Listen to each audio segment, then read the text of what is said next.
আপনারা আমাকে 20 million trees plant করার জন্য টুইটার, রেডিট, আমার পুরো কমেন্ট সেকশনে স্প্যাম করেছেন। এই জন্য আমি এটা করেছি। আজ আমরা 20 মিলিয়ন ট্রিজ প্ল্যান্ট করব আর সেগুলো মাটিতে পুঁতবো। এবার চাই ভিজে ঘাস। ভিজে ঘাসগুলো গাছের আশেপাশে রাখবো আর জল দেব। আর এটা হয়ে গেল। আর তারপর আবার গর্ত, গাছ, ভিজে ঘাস, জল।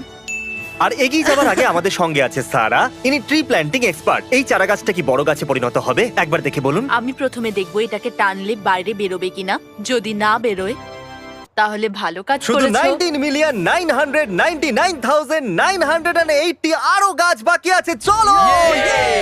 ও হ্যাঁ, বেরোবে? না একদমই বেরোচ্ছে না। এটাকে যদি দড়ি দিয়ে বেঁধেও টানো তাহলেও বেরোবে না, দেখে নিও। ক্রিস, আমার সাহায্য চাই। আমার গাছটাকে কি ম্যাসাজ করে দেবে? চারা গাছের মাসাজ?